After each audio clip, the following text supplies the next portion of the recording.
Assalamualaikum warahmatullahi wabarakatuh. Saya Aska Ulay Indana ingin mempresentasikan chapter 10 yaitu perilaku biaya. Fungsi biaya.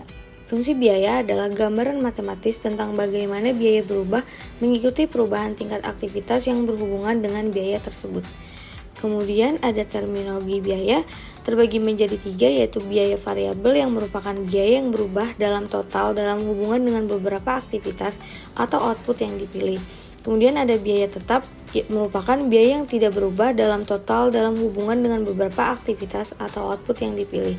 Yang terakhir ada biaya campuran, yaitu biaya yang memiliki baik komponen tetap dan variabel, juga disebut biaya semi variabel. Kemudian ada asumsi-asumsi fungsi biaya yang terbagi menjadi 2. Yang pertama merupakan variasi tingkat suatu aktivitas tunggal atau pemicu biaya, menjelaskan variasi dalam biaya total yang berhubungan. Yang kedua ada perilaku biaya yang diperkirakan dengan fungsi biaya linear dalam rentan yang relevan. Secara grafis, biaya total versus tingkat suatu aktivitas tunggal yang berhubungan dengan biaya itu adalah suatu garis lurus dalam rentan yang relevan. Kemudian ada istilah akuntansi dan statistik. Di akuntansi ada 3 istilah yaitu biaya variabel, biaya tetap, dan biaya campuran. Kemudian di statistik ada 3 istilah yaitu kemiringan, titik potong, dan fungsi biaya linear.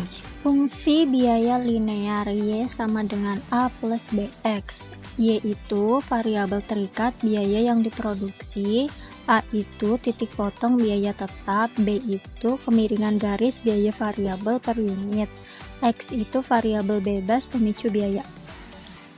Fungsi biaya linear, 3 tipe dasar dari fungsi biaya linear dan membiarkannya dalam keputusan bisnis. Alternatif 1, biaya variabel. Alternatif 2, biaya tetap.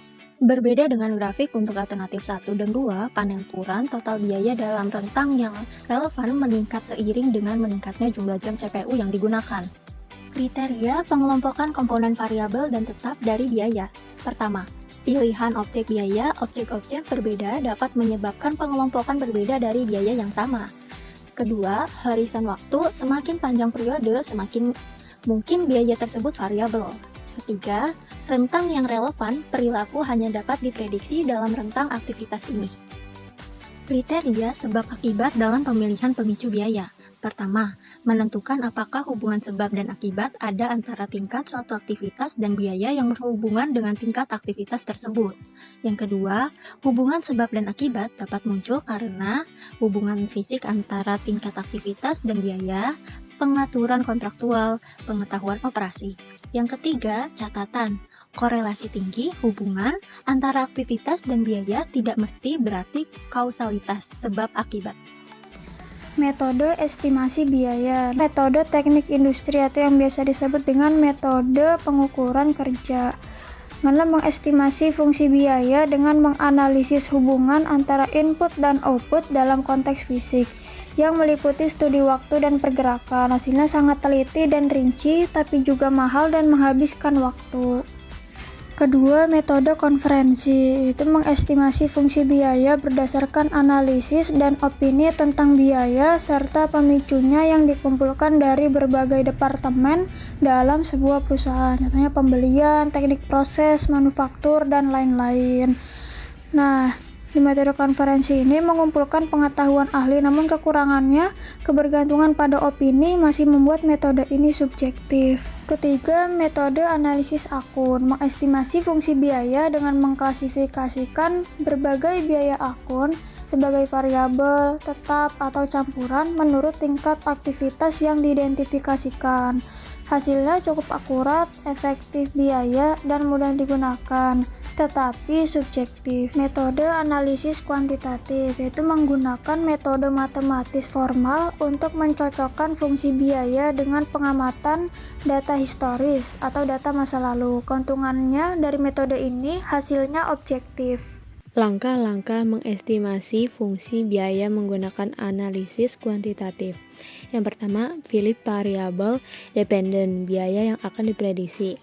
Kemudian, identifikasi variabel independen atau pemicu biaya. Yang ketiga, mengumpulkan data dari variabel dependen dan pemicu biaya. Keempat, mengupload data. 5. Mengestimasi fungsi biaya menggunakan metode tinggi, rendah, atau analisis regresi. Dan yang terakhir, mengevaluasi pemicu biaya dari fungsi biaya yang diestimasi. Metode tinggi rendah merupakan analisis kuantitatif yang paling sederhana dan menggunakan hanya nilai-nilai teramati yang tertinggi dan terendah. Lalu, langkah-langkah metode tinggi rendah. Yang pertama, hitung biaya variabel per unit aktivitas. Biaya variabel per unit aktivitas sama dengan biaya terkait tingkat aktivitas tertinggi dikurangi terendah, lalu dibagi tingkat aktivitas tertinggi dikurangi aktivitas terendah. Selanjutnya, hitung biaya tetap total. Biaya total dari tingkat aktivitas tertinggi atau terendah dikurangi biaya variabel per unit aktivitas dikali aktivitas terkait dengan biaya total di atas, lalu dibagi dengan biaya tetap. Selanjutnya yang ketiga, buat ringkas dengan menuliskan persamaan linear. Y sama dengan biaya tetap ditambah biaya variabel per unit aktivitas dikali aktivitas. Y sama dengan FC ditambah VC dikali X. Analisis regresi ialah metode statistik yang mengukur jumlah rata-rata perubahan dalam variabel dependen yang terkait dengan suatu unit perubahan dalam salah satu atau lebih variabel independen. Selanjutnya, lebih akurat dari metode tinggi rendah karena persamaan regresi mengestimasi biaya menggunakan informasi dari semua pengamatan. Metode tertinggi rendah menggunakan hanya 2 pengamatan. Jenis-jenis regresi. Yang pertama, simple, mengestimasi hubungan antara variabel dependen dan suatu variabel independen. Kedua, multi, mengestimasi hubungan antara variabel dependen dan 2 atau lebih variabel independen. Kriteria untuk mengevaluasi pemicu biaya alternatif. Yang pertama, perekonomian yang masuk akal atau disebut juga plausibility ekonomi. Kedua, kesesuaian yang baik atau goodness of fit. Dan terakhir, signifikansi variabel independen. Fungsi-fungsi biaya non-linear. Yang pertama, skala ekonomi. Yang kedua, kuantitas diskon. Yang ketiga, fungsi biaya bertahap. Sumber-sumber daya meningkat dalam ukuran banyak, bukan unit individual. Yang keempat, kurva belajar. Jam tenaga kerja yang digunakan menurun seiring pekerja mempelajari pekerjaan mereka dan menjadi lebih baik. Yang kelima, kurva pengalaman. Penerapan kurva belajar yang lebih luas yang mencangkup aktivitas downstream seperti pemasaran dan distribusi. Jenis-jenis kurva belajar. Yang pertama, model pembelajaran waktu rata-rata kumulatif. Waktu rata-rata per unit kumulatif menurun dengan persentase konstan setiap kali kuantitas kumulatif dari unit yang diproduksi menjadi berganda. Yang kedua, model pembelajaran waktu unit inkremental. Waktu peningkatan yang dibutuhkan untuk menghasilkan unit terakhir menurun dengan persentase konstan setiap kali kuantitas kumulatif unit yang diproduksi menjadi berganda.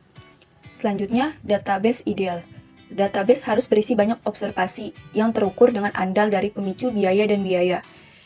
Dan dalam hubungan dengan pemicu biaya, database harus mempertimbangkan banyak nilai yang tersebar pada rentang yang luas. Selanjutnya, permasalahan data. Periode waktu untuk mengukur variabel dependen tidak cocok dengan periode untuk mengukur pemicu biaya. Biaya tetap dialokasikan seolah mereka variabel. Data tidak tersedia untuk semua observasi atau tidak semua andal. Nilai-nilai ekstrim observasi muncul dari kesalahan dalam mencatat biaya-biaya. Tidak ada hubungan homogen antara pemicu biaya dan biaya individual dalam kelompok biaya variabel dependen. Hubungan homogen ada ketika setiap aktivitas yang biayanya dimasukkan dalam variabel dependen memiliki pemicu biaya yang sama. Hubungan antara pemicu biaya dan biaya tidaklah tetap. Inflasi telah mempengaruhi biaya, pemicu biaya, atau keduanya.